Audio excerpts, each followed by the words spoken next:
Assalamualaikum warahmatullahi wabarakatuh.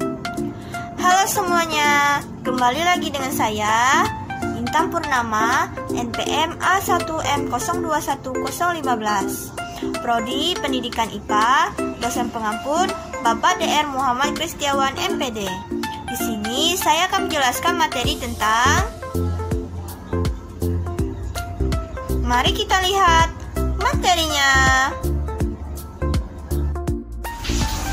Filsafat pendidikan adalah filsafat yang digunakan dalam studi mengenai masalah-masalah pendidikan yang belum atau tidak terjawab oleh cabang ilmu-ilmu yang ada.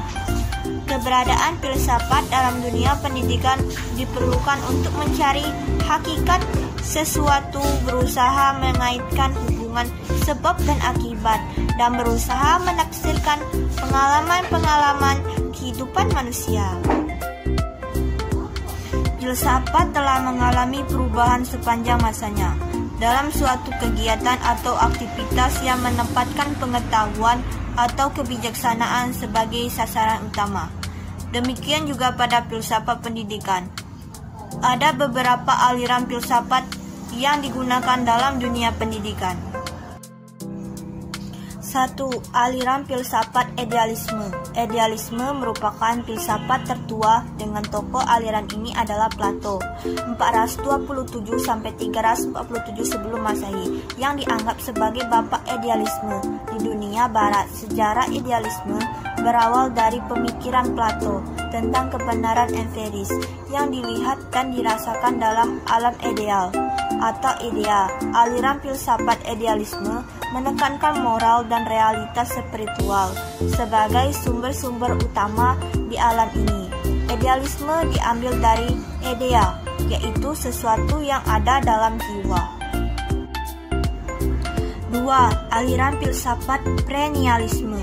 Perennialisme berasal dari kata perennial, hal yang dapat diartikan abadi, kekal atau panah. Perennialisme berarti segala sesuatu yang ada sepanjang sejarah.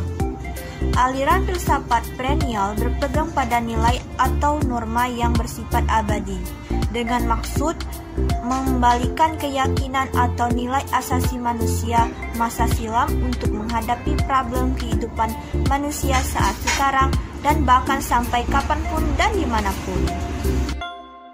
3. Aliran filsafat esensialisme. Filsafat esensialisme didasari oleh pemikiran filsafat idealisme Plato dan realisme Aristoteles. Aliran filsafat esensialisme muncul pada zaman Renaissance, merupakan perpaduan ide filsafat idealisme objektif di satu sisi dan objektif di sisi lain. Perbedaan utama ialah dalam memberikan dasar berpijak pada pendidikan yang penuh fleksibilitas, di mana serba terbuka dan perubahan toleran dan tidak ada keterkaitan dengan doktrin tertentu. 4. Aliran filsafat progresivisme. Aliran progresivisme dapat diartikan secara umum sebagai aliran yang menginginkan kemajuan secara cepat. Filsafat progresivisme dalam pendidikan adalah suatu aliran yang menekankan bahwa pendidikan bukanlah sekedar pemberian sekumpulan pengetahuan kepada subjek didik, tetapi hendaklah berisi aktivitas-aktivitas yang mengarahkan pada pelatihan kemampuan berpikir mereka. 5.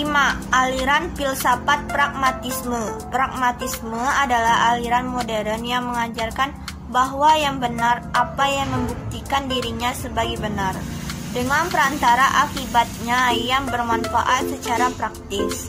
Aliran ini memandang realitas sebagai sesuatu yang secara tetap mengalami perubahan terus-menerus. Pragmatis adalah satu aliran yang lebih mementingkan orientasi kepada pandangan antisentris, berpusat kepada manusia, kemampuan kreativitas dan pertumbuhan manusia ke arah hal-hal praktis, kemampuan kecerdasan dan individual, serta perbuatan dalam masyarakat.